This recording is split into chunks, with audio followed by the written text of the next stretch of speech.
Hey, everybody. It's Tim Braheem, and I want to say thank you and welcome you to the 360 podcast. Fascinating conversations with interesting people.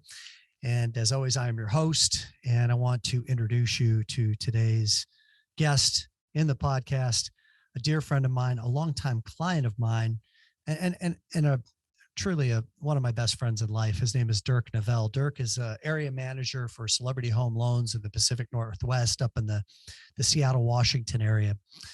He's been in the business for over 20 years now, and he's going to have a lot of wisdom to share with us today, both on a business and a life perspective. And one of the reasons that I wanted Dirky, as I call him, to be one of my guests in this podcast is because I think that you're going to, on the second half of this interview, really get a lot of life wisdom, which we can never get enough of that, right? Dirk graduated from the University of Washington in international studies.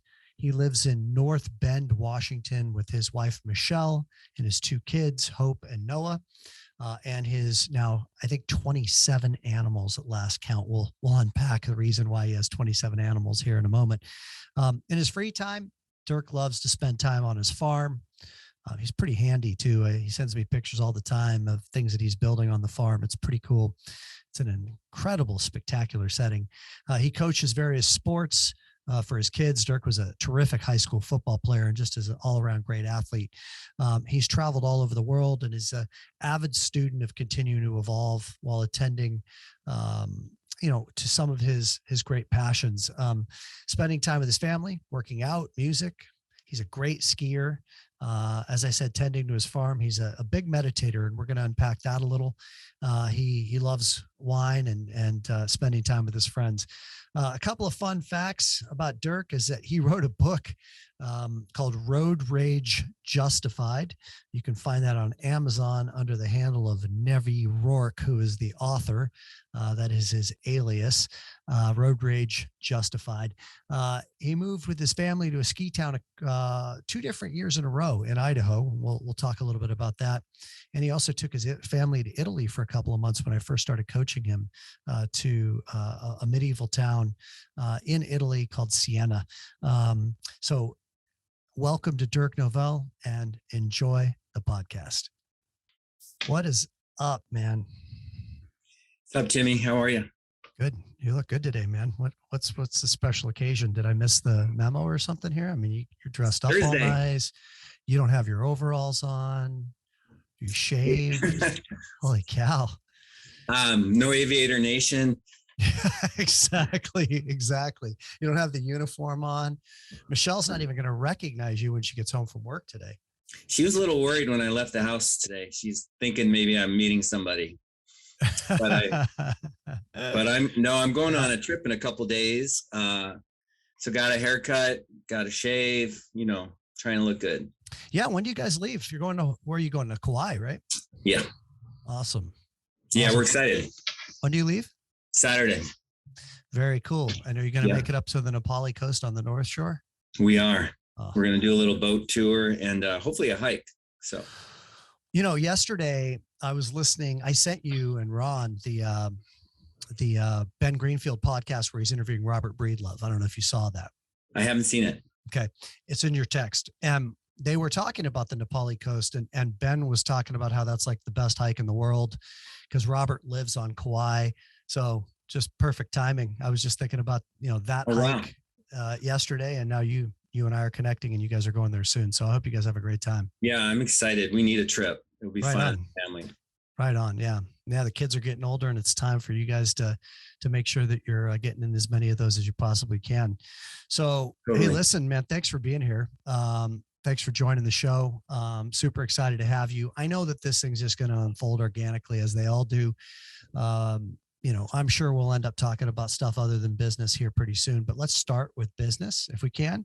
Want to make sure that we satiate the audience with some good context and information on how long you've been in the business for, what you're doing right now, what have been some of the things that have led to your success. And then we will allow that to unfold into life success, which is one of the main reasons that I wanted to have you on this call. Yeah, for sure. All right, man, take us back to the beginning. When did you start the business?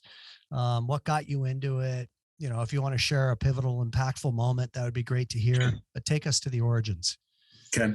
So I was working with Mark Cuban and Yahoo, and they wanted me to move down there. And honestly, I just didn't want to move. My family's here and I love it up here. So I decided to actually go back to school for psychology because I thought I wanted to work with kids in a clinical format. So I got into school. It was a 7-year program, and I was going to night school. And I was married, and my wife and I, Michelle, wanted to start, a family, and I needed money. So I tried to figure out what I could do where I didn't have to travel, where I could still go to school. And I used to play hoops with a guy who had a company, a mutual friend, Scott Rurucka. And I reached out to him, Scotty, and he hired me in 2002, I think. And so I've been in the business, and it took me 6-7 months to ramp up, and I started doing really well. And about 2 years into school, I said, I don't want to work with these people. I don't want to do the psychology route. I was having too much fun in lending. So I kind of went full go and committed to lending, and spent 14-15 years with the Legacy Group, and then experimented with a couple other companies. And now I'm at Celebrity Home Loans. So you've been in the business for 20 years, Yep. and you've seen all the cycles, you've seen the ups and downs, you've survived the tough times, you flourished during the good times. What's a pivotal moment that comes to mind for you in your career, like a turning point? Is there one event, or maybe even more than one, but like one big event where you're like, wow, that was a huge moment where I really took it to the next level, and what caused that? I'm not kissing your ass on this question, but Scotty, my old boss, had said, listen, you really need to get a coach. And I at the time, I didn't really know what you meant by coach. So it was actually when I met you in Vegas. And I had heard about you, and I knew you were good at what you did. But when I met you, I think we really hit it off. And I think at that point, I started to really be aware of the time I was spending and what I was doing in terms of what it translated into getting business. And then number two, I think a lot of what I learned was just who I'm talking to as far as leaders, referral partners. So I started spending less time. I should say I started spending more time developing relationships with people like CPAs, financial planners, divorce attorneys, et cetera. And at that time, things started to shift. It didn't happen overnight, but I'd say, my introduction to you as a coach, because it gave me a lens that I had never really looked at. I was just kind of plugging away, and I wasn't scaling the business. And so that was probably the most pivotal area for me. And then ultimately, a lot of our business talks got personal, and the inner work kicked in years later. And I've realized how important the two are together. Yeah, I don't think that we've ever talked about this, but you and Michael Shane are my two oldest clients. I mean, you guys were like two of my first 6 original private coaching clients back, I don't know how long it's been now, bro. It was like 13 years ago, maybe back in 09, I'm guessing 09, 10, something like that. Yeah. So we've been on this journey together for an awful long time, and it's fair to say that I think I know you pretty well. You're a vulnerable guy, and you've shared a lot of information with me. So I want to unpack some of those things as we unfold in this interview. Let's talk about your production numbers for a minute, just so everybody has some context. I mean, last year, 2021 was your best year in the business, I believe, or one of your best years, but you've had other years that were amazing. Like when we first started working together, you're doing 25, 30 units a month and crushing it for Legacy as their top producer. Give us a little context on your production, and how it's broken out over the years. Yeah. I mean, I'd say after a few years with you, I was up into the 90, 100 million category. And last year, actually, I did a little less than that. I just made more based off the model.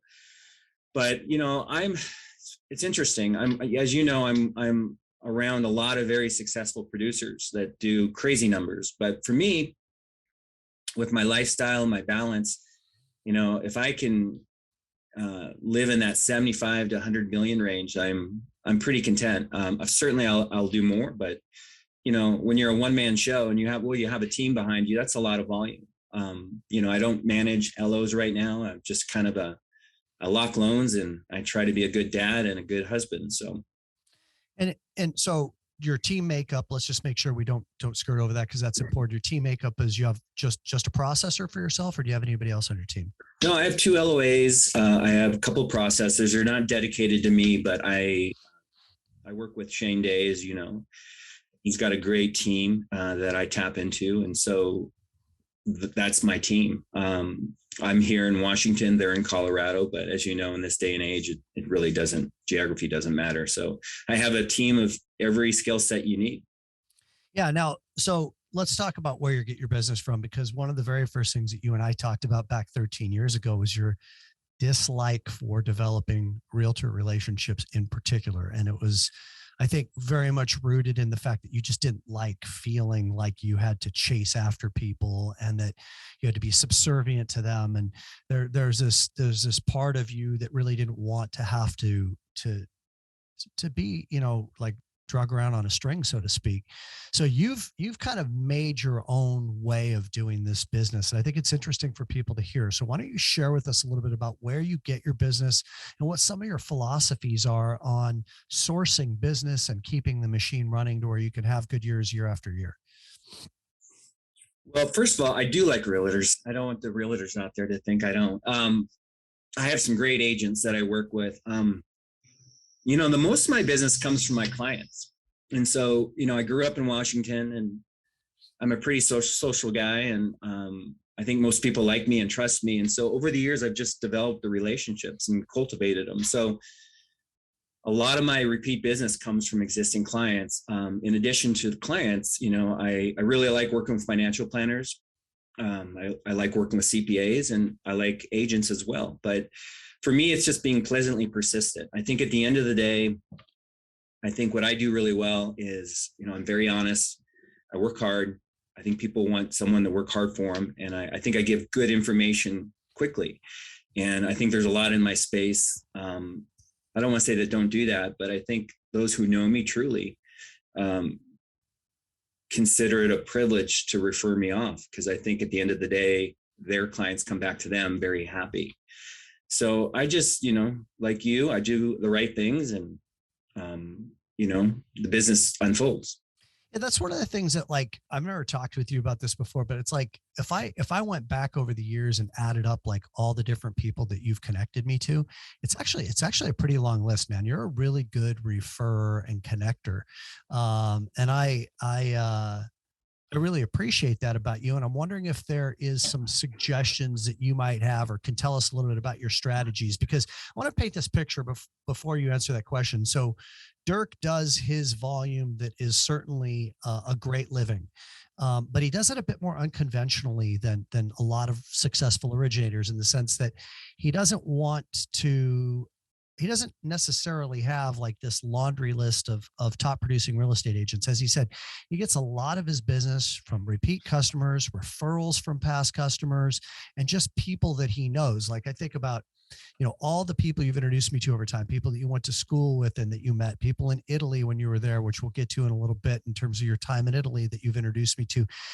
You're a social guy, and you make a lot of friends, and then you connect those friends, don't you? And if I'm accurate with that, please say so. And then tell us a little bit about if there's any strategy in that, or is that just you being you, and what might the listener be able to glean in terms of how they can do some of the things that you're doing? Well, thank you for that. Yeah, I mean, it's funny. I'm social, but I'm kind of an introvert too.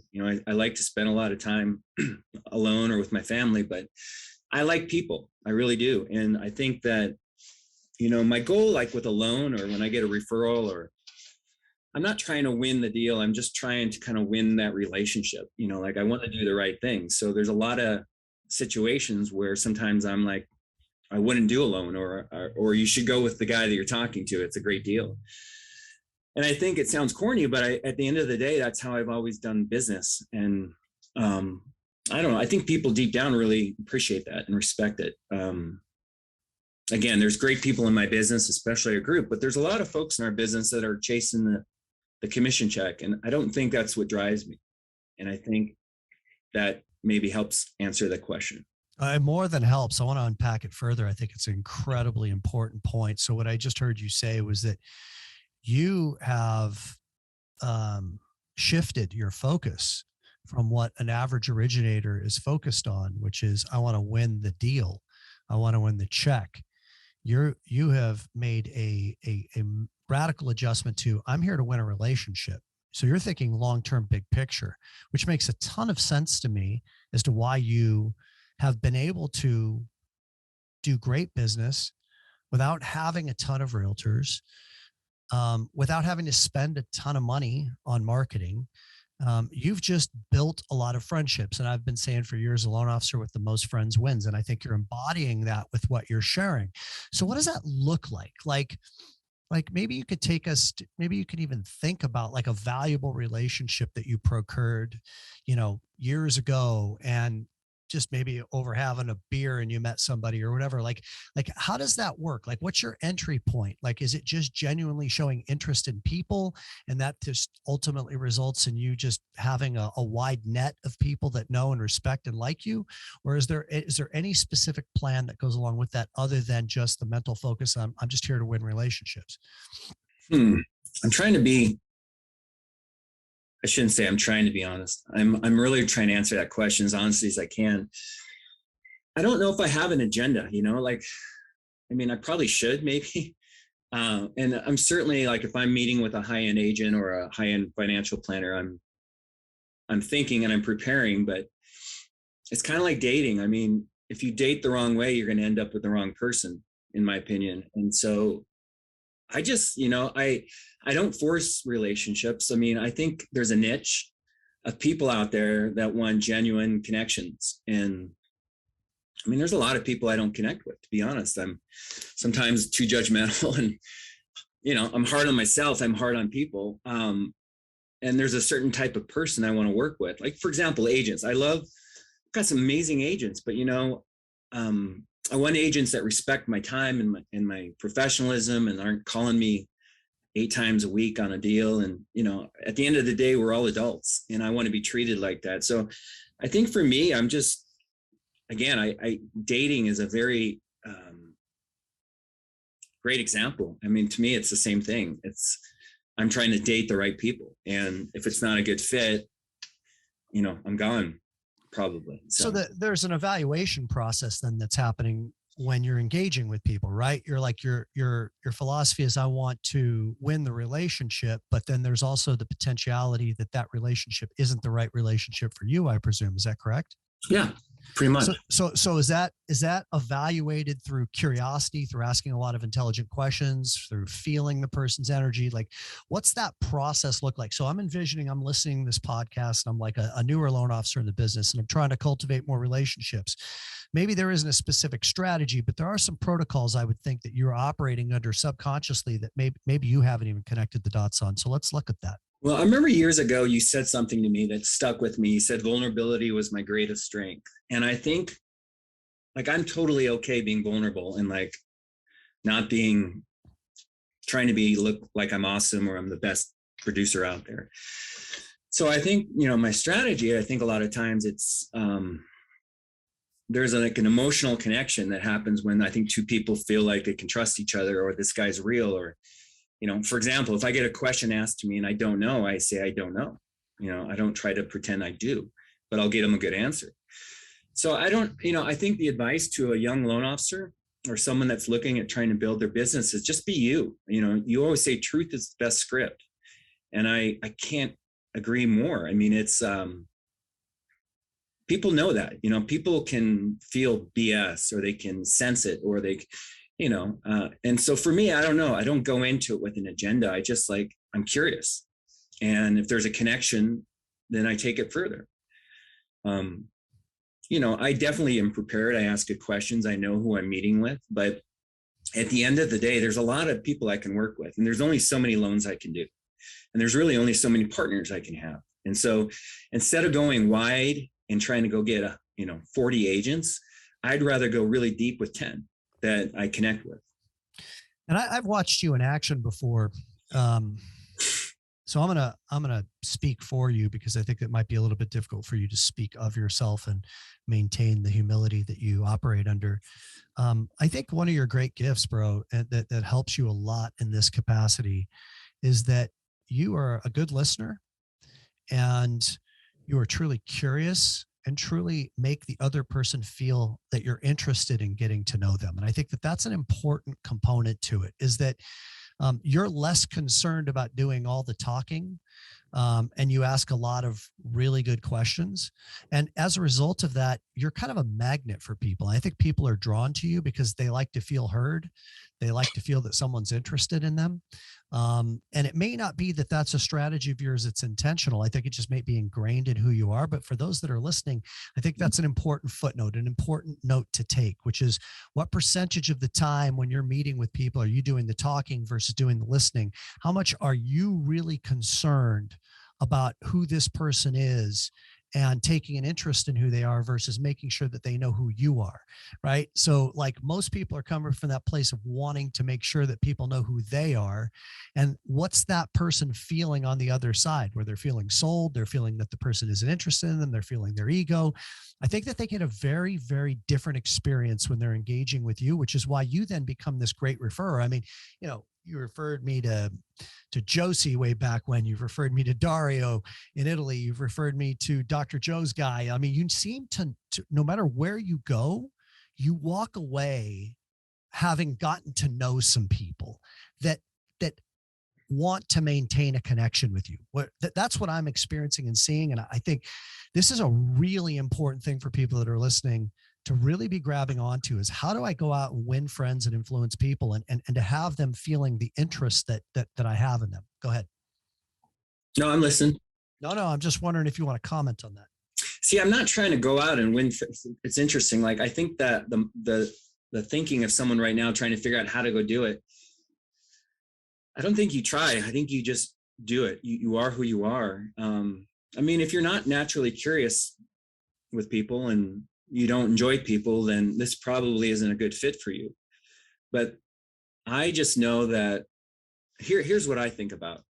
Like, if I'm buying a suit, and I haven't bought a suit in a long time, but if I'm buying a car or whatever, like, I have a criteria that I want in the person that I'm buying from. I want them to be honest. I want them to work hard. I don't want them to be lazy.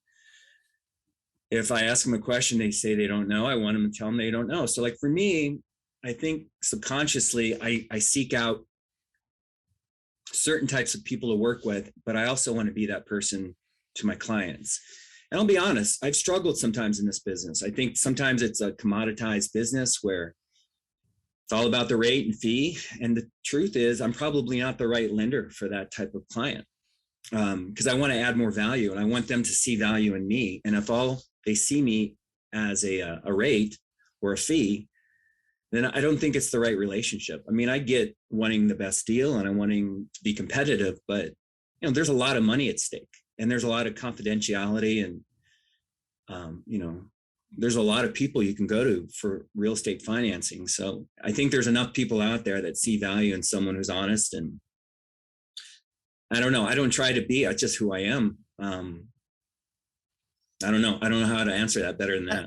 How do you nurture those relationships after you have them? So, you get to know people, you ask a lot of questions, you're truly curious, you're truly interested in getting to know people. Once you do know them, I think you live off your database in a pretty healthy way. So how frequently do you touch base with your database, and what's the type of correspondence, more importantly, that you send out to your database? I do a lot of video. Okay. And I try to be pleasantly persistent, where I'm not like being the Amway guy and hitting them up, 5 times on social media or whatever. But I'd say 1 video newsletter a month. And I do a lot of phone calls. I call people I like. So at the end of the day, if I have so many minutes in the day or hours in the day, I am a little strategic sometimes about who I'm calling, but I call people I like, and we just talk. It's a contact sport. A lot of times I don't have an agenda. I'm just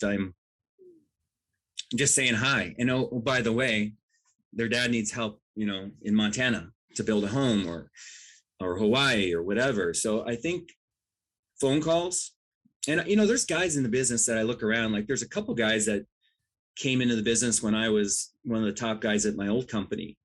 And now he's one of the top guys at Fairway. And like, he's a machine, like he's always on the phone. And I believe that's a really, again, you're not going and necessarily leading with lending or rates or fees, but you're just talking to people.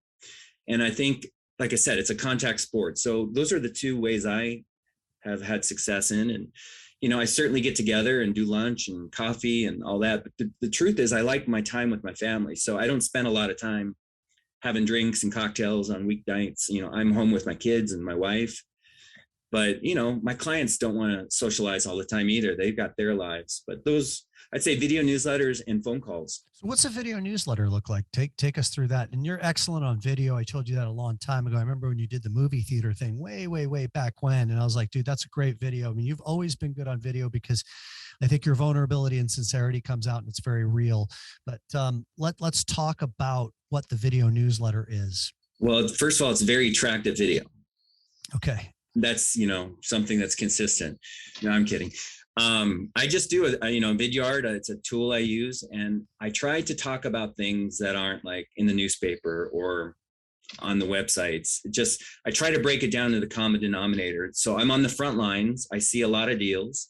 Some of my deals die, whether it's income or collateral based, but I try to articulate stuff that I'm seeing that, to be quite honestly, can be applicable to a lot of folks, right? I don't want to send a message out that maybe hits 2% of my database. So I have segmented out my database into clients, prospects, and different types of referral partners. So I will send kind of a customized message to each of those groups.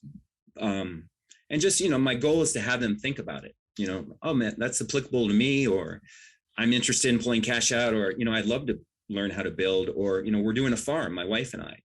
A lot of people are interested in building a farm. So I might get real personal and walk around with the pigs and the goats and the chickens and talk about farm life for a guy who doesn't know what he's doing. So there's a lot of, it's just connection. I think at the end of the day, I'm trying to let people know who I am. And, I'm not a guy that's just quoting rates and watching stock and bonds. I mean, that's important, but I think people want to work with people they like. So, okay. So what I'm hearing you say, I want to break this down a little bit further. And before I do, I want to make sure that everyone can see that it's not any ordinary farm. It's a farm that is located in quite an amazing setting. That's Mount Si in the background, right? Yeah. Yeah. Incredible, man. Incredible. I'm so happy for you. I remember when you bought this land many years ago, and you guys have been working on it ever since. An incredible place. Now, I want to deviate for just a second, just to give everybody a little bit of a snapshot. How many animals you got now? I know it's growing by the week. Yeah, we just had 4 new kittens born. We've got like 27, 28. 27, 28 animals. That's awesome. Yeah. And so, they're they're pets. They're not, we're going to get cattle, which we'll eventually eat. But we're just kind of enjoying the pet thing. You know what I mean? We're not planning on killing our goats or our pigs. We eat our chicken eggs and our duck eggs, but I don't know.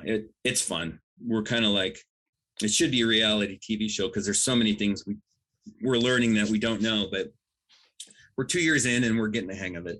You saw that movie, that documentary, The Biggest Little Farm, right? Amazing. Yeah, it's fantastic. It's actually not far from my old house, and I actually know a couple of young kids that are friends of friends of mine who actually go to school there. For those of you that are listening that haven't seen The Biggest Little Farm, check it out. It's a great little documentary. So back to the video newsletter, because I think that there's something very powerful here that you're talking about. So what I'm hearing you say is that you're thinking of a topic on a monthly basis that you think would be ubiquitous, it would be applicable to most people in your database, or maybe it's a little bit more finite and it's segmented out to a certain group of people. And then you're just going on to Vidyard and you're recording a message and you're telling a story. But hey, I just closed this transaction with cash out, and here's what the people did with it. They added on to a secondary dwelling on their property or whatever. And you're making sure that you're in front of them and you're sharing with them the types of things that you can do for them. Is that the strategy? Yeah, people don't know what they don't know. Like, if you're not in the lending industry, you can't assume that your clients or your referral partners know what's up, so a lot of times I'll say, here, like my most 5 popular loans that I'm doing right now, just to give people perspective.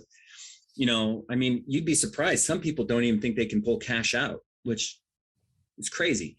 But, I talk about, like, right now, 30-year money is super high, and I'm a big fan of 10-year ARM.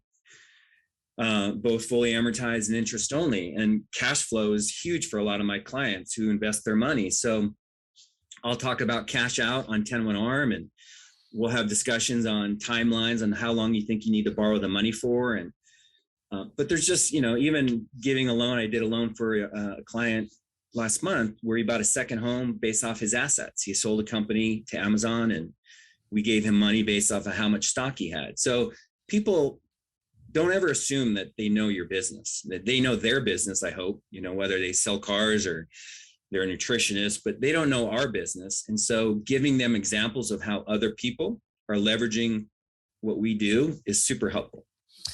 You don't have to sell me on this concept. I'll never forget the day that one day I'm sitting in my office. This is freaking half a lifetime ago, 25 years ago. And I got a phone call, and it was from a past client who I'd done maybe 3 loans for, but only refis. And his question was, Tim, do you do purchase loans?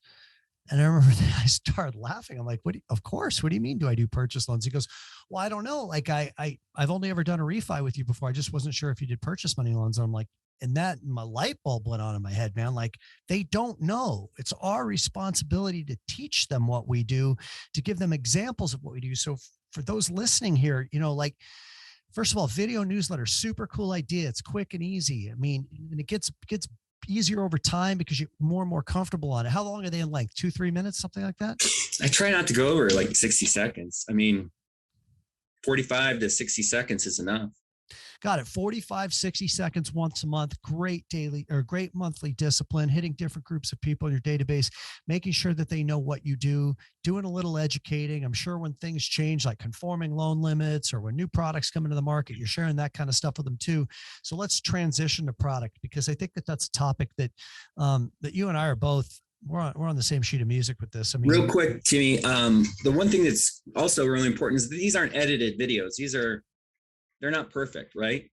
I mean, some of the guys in our group are perfect. Their videos are just great. Mine's just, it's not always, the perfect video. And so I think that's the point, is it's just real. So I don't think you have to be the best, presenter. I think people just want to get to know you. And so I think the more real and vulnerable you can get, the more effective you'll be.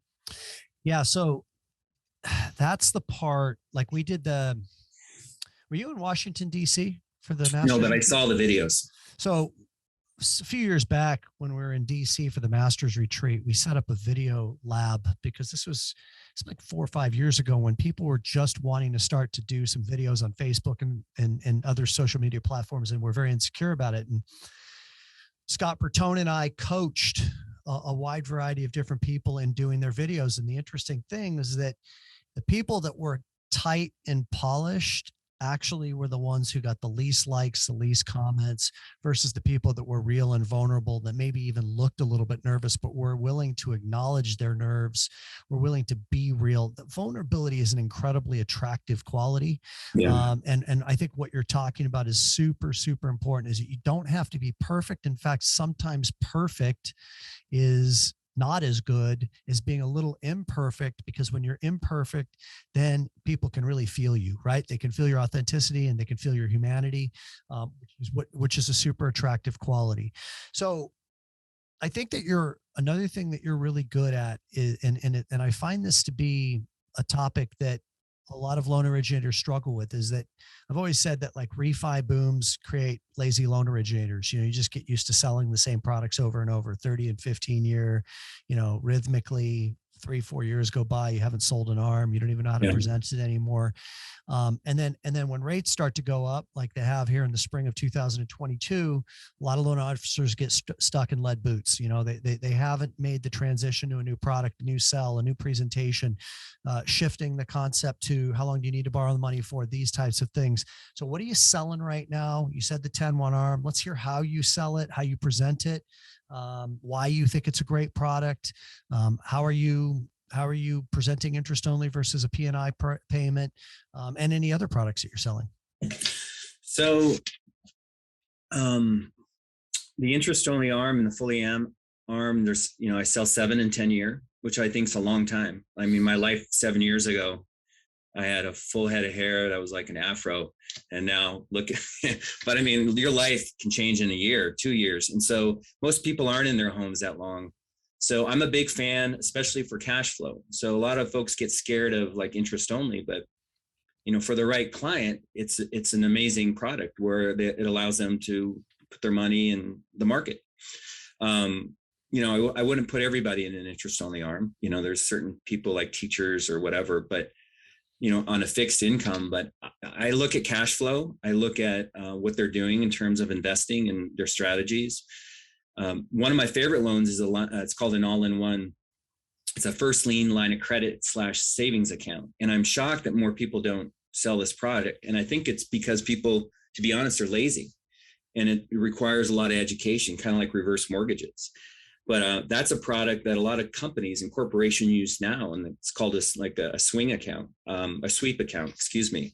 But if you use this account the right way, it's, in my opinion, the only product that I'm aware of that allows you to really pay down your loan without doing anything different. And just, instead of throwing all your money into a savings account, you're throwing it at your mortgage for as many days of the month as you can. Reverse mortgage is one that I'm starting to get into, as you know. I really like that product, especially with people living longer and wanting to maintain the quality of life. But, one thing, Tim, that I've always done is I've always learned about any kind of real estate lending program there is. I've spent time in capital, commercial, construction, and, some say it's not good to be spread too thin. But I think at the end of the day, when I'm meeting with someone, I'm pretty credible in just about any real estate lending need. And there are times when I'll refer off to somebody in my business that might be able to do it better. For example, construction loan. If somebody wants a one-step construction loan, I don't have that, but I can do a two-step. So I'm always looking for products, and my client base is high-end in a lot of ways, self-employed, retired, Amazon, Facebook, what have you. So my products match my database. And yeah, I mean, I don't know if there's loans that I don't do. I guess there's probably a few that I don't do a ton of Govy. But I just want to be able to have the conversation with someone when they come to me about what their need is. And so I think I'm pretty well versed in most lending products. So I want to hit on something you said earlier, which is this, the concept of how long you need to borrow the money for is something I've been passionate about for my whole career as an originator. It was a cornerstone of my presentation was like, that's the only question that we really ultimately need to answer is what's the likelihood of the length of time that this money needs to be borrowed for? Because that drives points, it drives loan product, it drives whether or not you're going to, pay your fees if it's a refinance. I mean, all kinds of things. And one of the things that you highlighted that I think was really important is this perspective of, somebody may say, gosh, 5 years, that's not very long. Okay, well, but what's changed in your life in the last 5 years? For some people, a lot. If 5's too short, then let's look at 7. I have a 10-year on my current home, which is only because that rate was better than a 7-year at the time. But this is the first time I've had anything longer than 7. Normally I'm in a 5 or a 7 because I know that I'm not going to need this money for more than 5 to 7 years. Something's going to happen. And I don't move around much. This is only my 3rd house that I've owned. Yeah. But you're going to have refi opportunities. So, and it really puts it into perspective for people when you say, hey, tell me a little bit about what's changed in your life in the last 7 years. Okay? And that has them going, oh, wow. Like, yeah, there's going to be a lot that's going to change in my life. And for you, you referenced that, 7 years ago, you had hair. 7 years ago, 7 years ago, I think you might have even 7 years ago had an earring. That's the rumor. Let's take a look at that. Is that accurate? Yeah. This is That wasn't 7 years ago. This is a little more than 7 years ago, huh? This was like Pretty in Pink days in the 1980s. This is Oingo Boingo, Depeche Mode era. Depeche Mode. You are a handsome devil, man. I'm sure that you had a lot of ladies chasing after you back there in the I don't know about that. Years. You remember those Yen Louis photographers where you get like a trifold of 7 photos and you put it on your dresser, or your mom or dad would? Yeah. Did you guys do that in LA? No.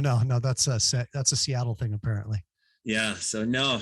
Yeah, those were the days. And then I got a mullet, turned into a mullet not long after that. And that worked really well for me for a while. Mullets do have a short shelf life in most cases. All right. So I want to shift now. Okay. So posting that success, you're welcome. success is, man, you can measure success in so many different ways. And you and I have talked back and forth about this for a long time. One of the things that I'm most happy for you for is that I feel like you've really started to land in a place over the last couple of years where you're pretty content with your life. Like, I know it hasn't been easy. I know there have been times where you feel like maybe you need to be doing more production, doing bigger numbers, stretching yourself even further. But it feels to me like you've landed in a real settled place. And you've always taken this like road less traveled approach. You know, I mean, you've always been a contrarian. You do things a little bit differently. So tell us about some of the cool life experiences that you've had, by making more than just business a priority in your life. I mean, I think that you had some things that to share that I think would be very motivating to people to hear. Thanks. So, my wife and I, Michelle, struggled to have kids, just to get a little personal. And there was a time we weren't sure. So when we were fortunate enough to have a daughter and a son, it was like the happiest day in our life, right? And so I knew that I always wanted to be a present dad and be involved, which is one of the things I love about you, because I think you're an exceptional dad. So coaching sports, sports was my life growing up, and I thought I would do something with it. And then when that ended, I hope this is answering your question, but a lot of my life in the last 12 years has been carved out coaching my daughter and my son, whether it's football, baseball, basketball, volleyball.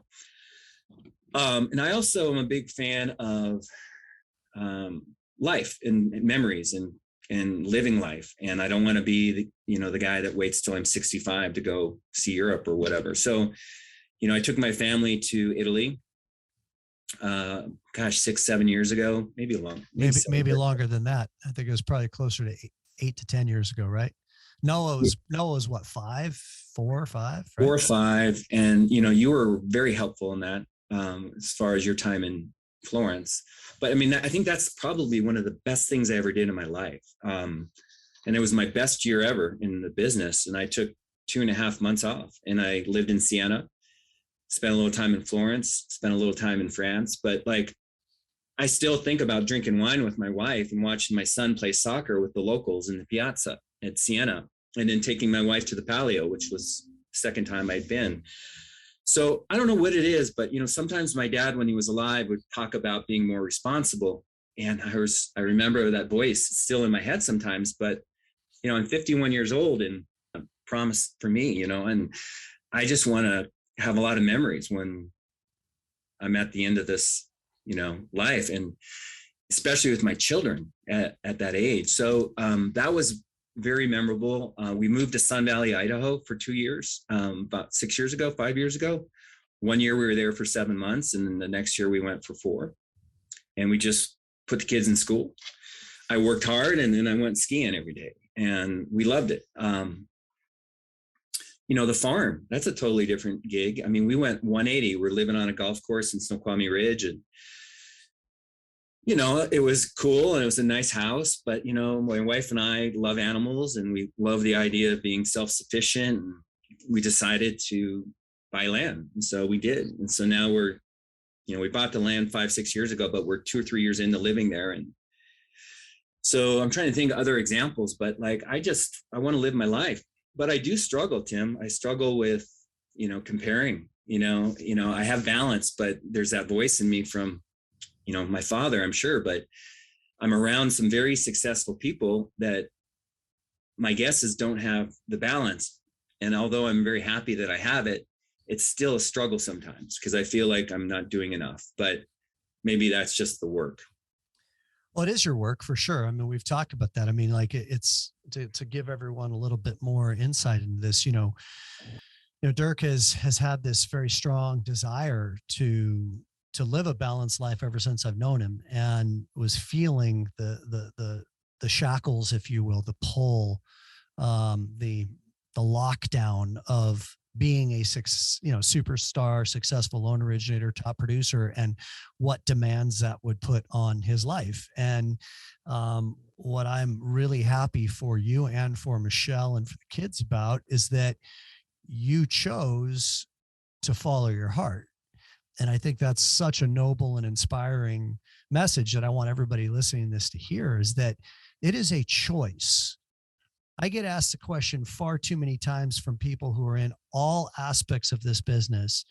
Um, like, how can I possibly, find time to meditate? How can I possibly find time to take vacation and not check in? How can I find the time possibly to coach my kids team, or to only work 40 hours a week? The answer is that it is a choice. It's absolutely a choice. And the guy that I'm interviewing right now is proof of that. He made the choice. You could have continued to try to grow your business and make $3, $4, $5 million a year at the detriment of where your heart wanted to go. And you've made that choice to follow your heart. And it has come with maybe a little bit of financial sacrifice, but you're doing fine. Last time I checked, you weren't using food stamps at the grocery store, so you're doing okay. And more importantly, you're creating memories with those precious moments that you have. So your dad, okay, tell me about him. How has he influenced your life? And he's since passed, but I know that he's still a presence in your life on a consistent basis.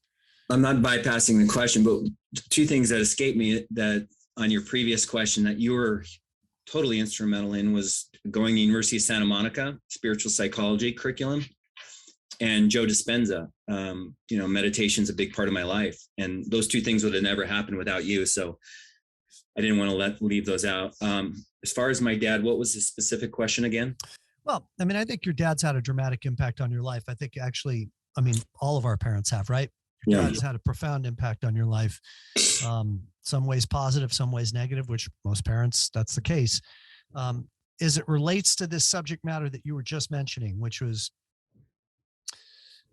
the expectations of others, or how you're viewed by others, and that tug of war, that constant battle back and forth between, am I successful in the material world versus am I successful in my familial world, and all of that. I think your dad's voice is in the background sometimes on that, isn't it? Yeah. I think, I love the concept of defining authentic success, like what success is for you. And so for me, I think the battle is, I think my definition for so long was my dad's definition, which I thought was mine. So I think for me, a lot of the work has been trying to detach his definition and my definition, where, he was very superficial. He was an ex-Navy pilot, played football, college. It was all about money, comparing. I grew up in a really rich part of Bellevue, Washington, and it was always about someone else who lives on the lake or has an airplane. And I think as a kid, subconsciously, you just start thinking, okay, this is normal. Like, I have to be better than these people, or whether it was sports, and I scored 3 touchdowns, it had to be 4. So I think that never enough, it's exhausting. And as you get older, and especially with some of the work you and I have done, I've been able to unwire some of those belief systems that I developed as a kid subconsciously.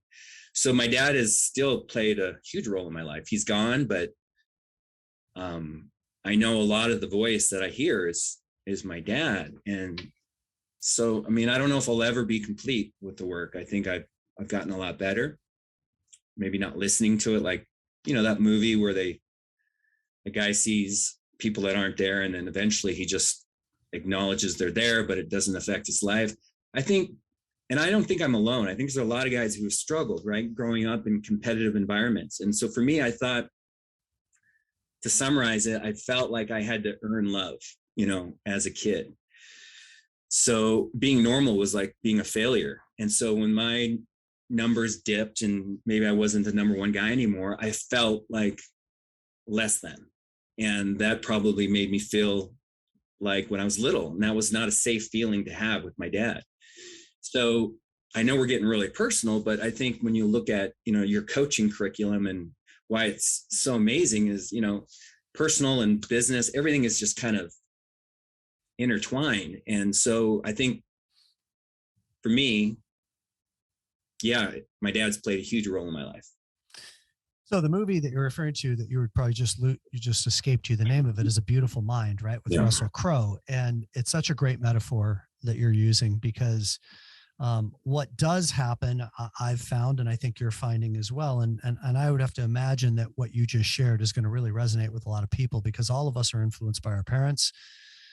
We all had love, success, acceptance defined by our parents. They projected onto us whatever it was that was their definition that was bestowed upon them by their parents. I mean, and their societal upbringing, right? So we didn't have a choice. We were just told that this is how it is, both told verbally and energetically, right? Like with what we were rewarded for, what we were told they were proud of us for, et cetera, et cetera. And then we buy into this story. And you've spent a long time now in your adult life unwinding that story, rewiring the story, reframing the story to be your definition of success versus the definition of success that was that you were baptized into, right? That was bestowed upon you. And I really applaud you for that, and it's very inspiring to me. And the interesting thing is that the voice that is that old voice, that old definition, it never goes away. It just gets quieter, right? Like it's not as loud. It's not blaring in your ears. It's not driving your decisions every day. And I think that's, it's a little bit hard. It's like watching a kid grow. Like it's probably hard for you to see how far you've come versus it is for me to see how far you've come because I've known you for a long time now and I've seen the development. I feel the peace that you have now. I feel that you're more settled within this new definition that you've created of what success is and who you are. But it takes work, right? So you mentioned USM. Like I know that, you went to school there. This is the same school that, for those of you who don't know, that I graduated from and that Scott and Julie, my partners, have graduated from, and Dirk went there for a year. And then I know that you've really embraced meditation. So I want to talk a little bit about meditation because I know that it's become a gigantic part of your life. But before I do, I want to brag on you for a minute, okay? And I'm bragging on you because I think everybody needs to hear this because it's important. So, you were struggling. You were in a point a few years back where you were having a pretty tough time. Your mind was controlling you. It was your thoughts, those old thought patterns were having an influence on you in a pretty profound way. And you were suffering by definition. And at one point in time, I just finally said to you, I'm just like, dude, like, when are you going to take a stand and when are you going to commit? Just full on commit to meditating, like not 3 minutes on Headspace or Calm or something like that, but like really becoming a meditator so you can become intimately familiar with your mind, an observer of your thoughts, and you could rewire new thought patterns in your brain. And it took me like really like having to be a bit firm with you and putting that challenge out there. And fuck, man, I'm so proud of you and happy for you. I mean, it's been 3 years now, I think, that you've been just a devoted meditator. Like this guy doesn't mess around, gang. I mean, Dirky will meditate sometimes an hour and a half in a day, 2 hours sometimes in his infrared sauna. And I want you to talk about that. Before I do, I want to share one more picture because I think it's an important one for everybody to see. So just give me a second here because this is the guy who you have decided to follow and learn from, just like me. And we had the pleasure of spending a little bit of time with Dr. Joe Dispenza, who's in the middle there. So tell us a little bit about your foray into meditation, what it's done for you, how important the practice is in your life.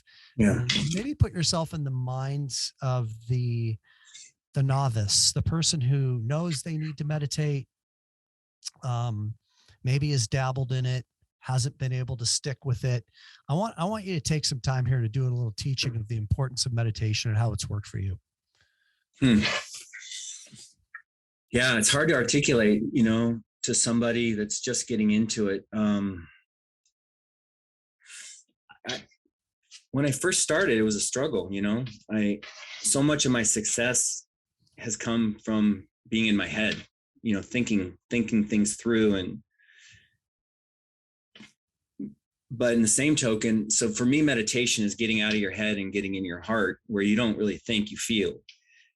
And I've always had to feel because I had to be around a very volatile dad, and I had to read him. And I think as a kid, I became very sensitive because I had to. So for me, the meditation was kind of like a Chronicles of Narnia with the wardrobe. It was like this magical place I could go to without having to spend money or get permission. Like I could do it in a closet, or I could do it in my sauna. And it's hard to understand that if you're new to meditation, but when you're able to, not to get technical, but I'm always trying to like break it down so I can, this is what I do in the mortgage business, is I want to try to break it down to grandma so I can explain, what a neg am is, even though I wouldn't sell a neg am to a grandma. But like in meditation, for me, and Dispenza really, he's amazing. He's the best speaker I've ever seen in my life. And I would have never been exposed to him without you, Tim. But it's just get my brain waves to a frequency, out of beta, out of like reactive, out of like, am I going to lock this loan? Am I going to close on time? Is my wife going to leave me? Is my whatever, right?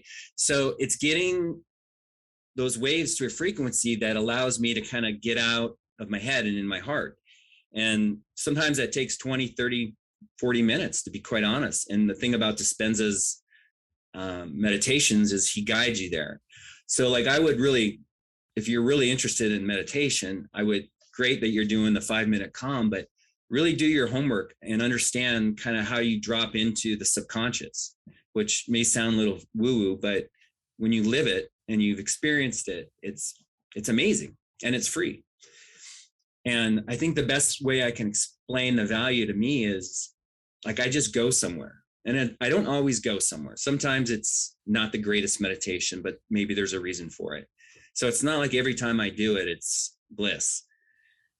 But when I go there, or when I get into my heart, and I always come out of it amazing, like really happy. And I think, I don't know, a lot of joy. And I think at the end of the day, that's really what we want in life, is happiness and joy.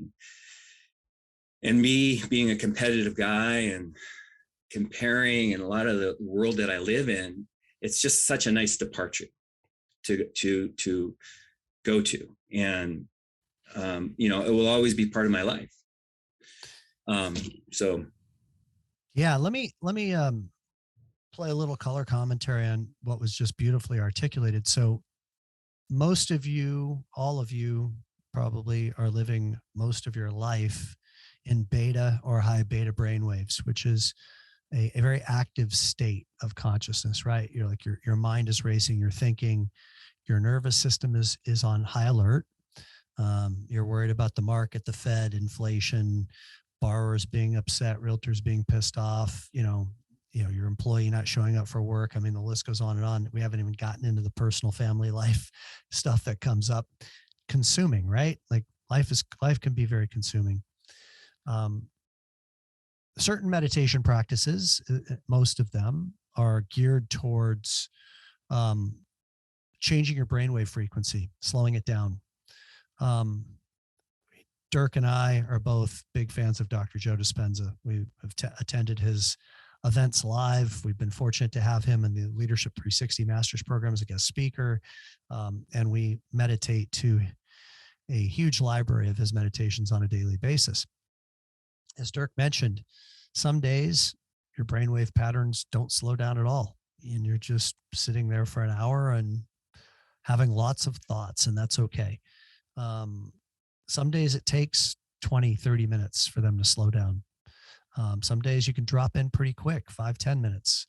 The result is a place where he and I have talked about this before, where it's often that when I'm there, if I can get into that space, I don't really want to come out. It's almost like this place is way better than that place with my eyes open in the outside world. The level of peace and love and harmony that I feel within, it's just like you said, it's free, and it's kind of shocking that you can get there for free. Now, here's the thing I'll say in closing, and then I want to see if you have further comment on that, is that there's a place that you can get to that most of you aren't even aware of. and it's a very beautiful place of quiet and stillness inside. The problem is that it usually takes a lot longer than 5 or 10 minutes to get there. And that's why we're not, you know, we're not putting down Headspace or Calm or whatever, but those are usually 5 to 15 minute meditations. And like this morning, as a matter of fact, like I meditated for 50 minutes, 50, and I guess it was at about the 30-minute mark or so, where I really got in there deep and still. And it was like, it was really a beautiful place to be. And yeah, sometimes it takes a long time. Yeah. What's your comments? Anything else you'd want to share? Not really. I mean, but it's hard to really feel it unless you've done it. So I would just encourage you to give it a try. And maybe it takes 3 weeks of feeling like an idiot or like a monkey brain guy that can't vote. But, you know, it took me a long time.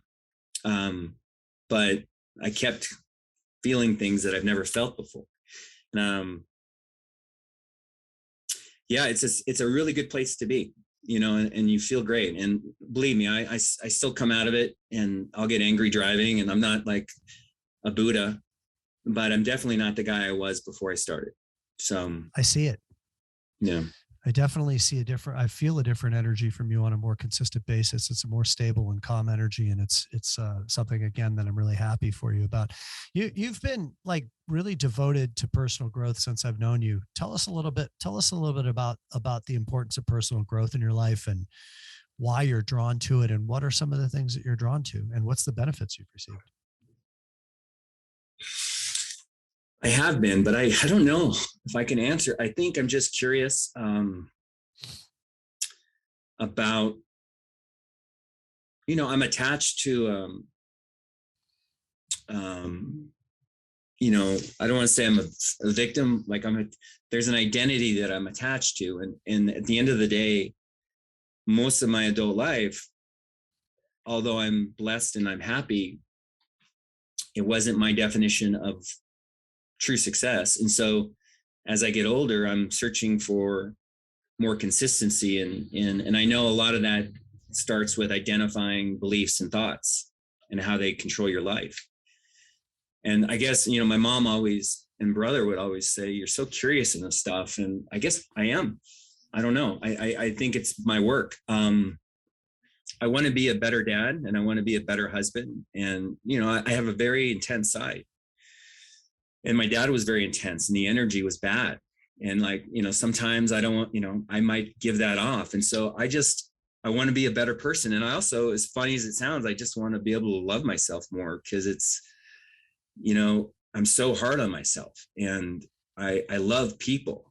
I do. Like I'm always sticking up for people, you know, kids that get picked on, you know, I always go after bullies, and I got so much compassion for people, but yet I don't think I have it for myself. So I'm really trying to reverse that a little bit and go easier on myself, because life has been really exhausting for a lot of my years. And I want to minimize that. I want to breathe better. I want to smile more. I want to laugh more. I want to be comfortable with not being good at stuff. You know, I don't want to compare. You know, someone said that's the ultimate thief of joy. And it's like, if you spend your energy and time thinking about someone doing better production, it's like, that's not how I want to live. So I'm just ultimately looking at, you know, finishing out with a better, happier mindset. You know, I think that, you know, you just walked into a very important topic, which is loving yourself more. And I don't think that most people even know what that means. So I'm wondering if you could give us a little bit more depth of what that means to you, and what maybe are some of the things, if there are any, you know, practical, tactical things that you're doing to cultivate more love of self. I'd love to hear what that is. Yeah, it's a funny term. I mean, when you say it to the wrong guys, you know, I was in a fraternity, and I'd get, you know, you get ripped or you're too sensitive or whatever. But at the end of the day, for me, it's identifying places and situations and scenarios that when I come out of them, I'm a better person. And spending more time doing those things. You know, we talk a lot about the zone of genius, and doing what you're naturally gifted to do, what God gave you coming into this world, like what's natural, like what do you do on a Saturday when you have a Saturday to do nothing? What do you want to spend time doing? So for me, how I love myself is I spend more time doing things that I love. Spending time with my kids, spending time on my farm. I love gardening. I love projects. I love movies. You and I share that. I love prank phone calls and the Jerky Boys and making people laugh. And I love drinking good wine. So I try to spend more time. I love to work out, doing things that make me happier and a better person. And I think the big thing too is spending less time thinking that I'm not enough, so not comparing. And instead of being triggered by, say, someone in my line of work or a friend that, just sold his company for $1 billion, looking at it in a way to learn from it or be happy for that person. Because I think the lens that I'm seeing at is like, my dad's over my shoulder and he's like, that's who you should be, son. That's success. So I think for me, it's just all of that. Hopefully I'm not rambling. No. I want to anchor that down for a second. So what I'm hearing you say is, and I'm glad I asked the question, is that for you, the definition of loving yourself is to have the freedom to choose, to give yourself the freedom to choose, to give yourself radical permission to choose, to engage in things that you love doing, versus buying into a story that you're supposed to do some things or engage in things that maybe you don't love, but the society or your parental upbringing or whatever says you should be doing, right? Like this is their definition of success. So you're choosing to do things. Let's just unpack this a little further, that you love to do. And as a result, you're a better version of yourself when you're doing them because you love doing it, right? So you like who you are when you're showing up in that way. Everybody around you experiences you differently and you feel good about you, which is a way. So what you're saying is that's how I'm loving myself. I'm giving myself permission to do the things that I love to do so the best version of me could show up so I could love who I am and everybody else benefits as well. Is that accurate? It is. And I would say also just being more just more forgiving or more understanding of when things don't go well, like being average at something or normal, or having things happen that don't fit that definition of what I thought success was. And just, talking to the little boy and just being like, it's okay, and not, I don't know, I'm having a hard time articulating this, but just being okay with being average, normal.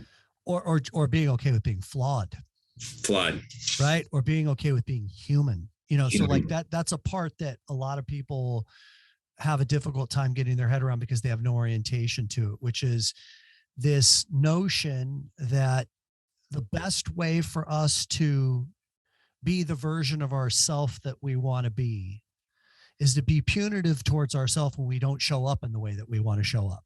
So you lose your shit. Somebody cut you off on the freeway, or you lose your shit with an underwriter because you're upset about a loan that got declined or that they have conditions that you feel are unreasonable. And the aftermath of that is where the pay dirt is. Like, what are you doing? What is your relationship with yourself like in the aftermath of that? Are you beating yourself up, which is what most people do because that's their orientation? Like, I'm only going to not do this again if I punish myself enough. Or are you being kind to yourself and saying, wow, wonder why I showed up that way? I wonder what part of me deep inside was triggered by that or felt like I needed to be domineering or controlling or whatever because I was scared. Like it's and the way that we want to work with that, of course, is like, how would you be in that exact circumstance with Hope, your daughter, right? Like, who I know you love, like there's no words to describe how much you love her. It's like, would you beat the shit out of her verbally Or would you be like, hey, you know what, babe, it's okay. Like, you're human. And the answer is you'd be supportive of her because I know who you are as a father, right? So it's like, can you be that same way with yourself? Because that's ultimately what self-love is and what unwinds a lot of the behavioral patterns. It's actually interesting. Two things that you said. Number one is, have you seen Coda? No, but Really good. Liz and Okay. I watched it the other day. You're going to love it. Great movie. You're going to definitely love it on Apple TV. And then the other thing is, I was in Costa Rica last weekend with Liz, and every day, anytime I had a free moment, grabbed a board and was out on the water.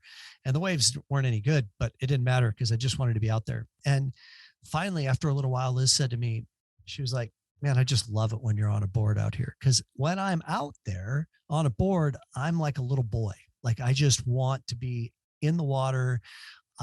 Any wave I catch, even if I fall, I'm laughing. And so this is a perfect example of that self-love thing. I'm giving myself that gift of saying, look, I know I'm at my best when I'm on a surfboard.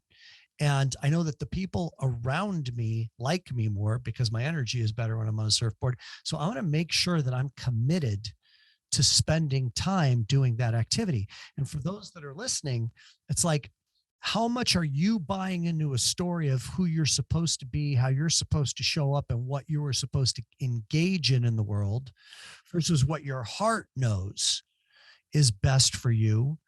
And when are you going to start to make the decision to give yourself the gift of what you deserve, which is absolutely what I think has been your path, man. Everything from the farm to going to Siena to, going to Sun Valley to all of these things. Go ahead. No, I mean, I think that's also describes meditation, right? Getting in your heart, life's pretty good there, and I've done other things, other journey type things that have helped me get there. And that's where I want to be.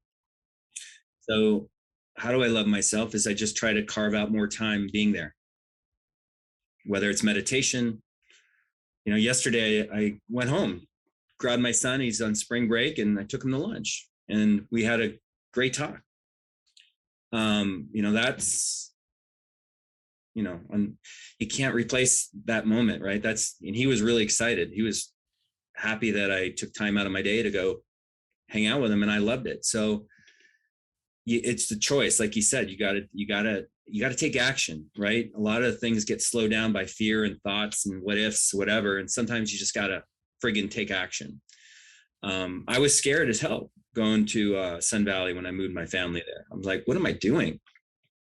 I'm a pothead idiot. Like, my life's gonna crumble. Like, or I'm University of Santa Monica, flying out to LA once a month, leaving my family. I'm like, but then, I don't know, action is crucial. And I think the key is mess ups, or let's just say fail. And I don't want to say, you use the word, not failures, but imperfections. I mean, that's what builds success. Like, and I think getting comfortable with that ultimately creates a better life. So I think I'm rambling a little bit, but I hopefully answered your question.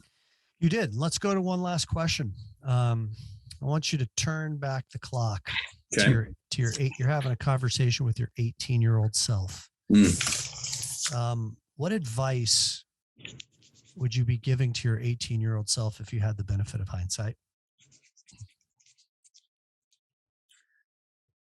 Well, it kind of leads into an area that I'm starting my own podcast around Genius Zone, careers, spending time doing what you naturally love to do. And I think the advice I would give to myself at 18 would be to get really clear on what brings you joy and how you want to spend your days. And I think jobs and careers are crucial because you spend so much time doing them. So I think it would have been more of, instead of trying to go start a technology company or, go to law school or medical school or just try to keep up with the Joneses, is to try to really think about what would make you happy on a Monday morning, when you go to work, or and that wasn't a safe place to think about, because the voices in my head were about money and things that looked good society wise, getting into the right college, the right fraternity, graduating and getting a job with, whatever. It's like, I think there was so much clutter, and I think there's a lot of clutter with kids at that stage, right? There's so many voices of what they should do, and et cetera. So I think it would have been more about just following your heart. And that's hard. That's a hard thing to do, but I think it's certainly attainable. And I hope to help people get there, because it's been many years of my life. It's a struggle for me, has been a struggle for me. And I feel like there's a lot of people that spend a lot of time and resources going down the wrong road because they think it's what they should do. So I think that's the comparing part. It's always been part of my life. I think that's the other advice I would give, because there's no race. None of us win this race. We all have issues. We all have problems. And just trying to spend more of my life being present. Beautiful answer. I want to just impart upon everyone that you're proof, you are living proof that it's never too late to evaluate that. Like that advice that you're giving to your 18-year-old self, it's, I give that advice often to Trey, my son, and I mean, I know, Trey quite well. And I'm sure that you give that advice to Noah, and Hope, and it's also not too late, no matter how old you are, to take a step back and say, what do I love? What makes my heart sing? What brings me joy? And how can I make sure that I'm starting to integrate more of that into my life? Because, it's interesting. There's an amazing, I don't know if have I ever introduced you to Sam Harris? Yeah. Okay. So I was listening to a Sam Harris, audio file as a podcast or something. And he made this really profound statement. He said, he says something like, it's coming, right? You know that it's going to come that day when you have those regrets. Like we all know it's going to happen, where we're looking back and saying, I wish I would have. I wish I would have spent more time doing this. Wish I would have connected more with so-and-so. I wish I wouldn't have made this as important as I made it. Like it's going to happen for all of us. Isn't it interesting that even though we know that it's coming, that we're not using that to compel us to take action, to make sure that it's as minimized as much as possible. And that's the advice that you'd want to give to your 18-year-old. That's the advice that you and I need to give to ourselves right now in our 50s. And that's the advice that everybody that's listening to this podcast should be taking a look at, which is, if you were to be on your deathbed today, what would those regrets be? And how can you use that thought of those regrets to recalibrate your priorities now to minimize them later? Yeah. Probably a good point for us to end, brother. Man, you were fantastic. Thank you for being an inspiration. I know that the people that are listening to this they're going to be left thinking about where their priorities lie and how they can be, more connected. I want to share one last photo, just because I love this picture so much, because, I love your wife as well. Whoops. Get rid of my show notes here. Can you see that? I don't see anything yet. Maybe because I didn't share the screen. Hold on. How about now? I see that. Yeah. That's where's that at? Where's that taken? Is that in your backyard somewhere? That's a couple miles from our house, on the river in North Bend. It's there's so much beauty around here. And my wife, who's amazing, Michelle. But yeah, that was I think that was my birthday. She did a picnic and we went there and had a bottle of wine and some food, and it's pretty awesome.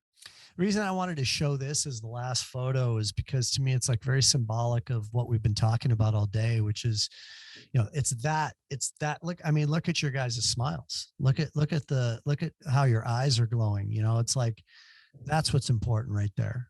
One extra loan, yeah, in exchange for that is a big loser, man. Like moments like that are what it's all about. So great job. And thank you for being a great teacher today, bro. Thank you, Timmy. I mean, a lot of what we're talking about honestly wouldn't have happened, without the work that you and I have done. And I mean that. You've been a big part of my life. So thank you. You're welcome, brother. Good to be on this journey together. Thanks everyone for listening. Stay tuned for the coaching afterwards. There's a lot of cool things to unpack here that I'll be sharing with you in the post podcast coaching notes. Take care, everybody.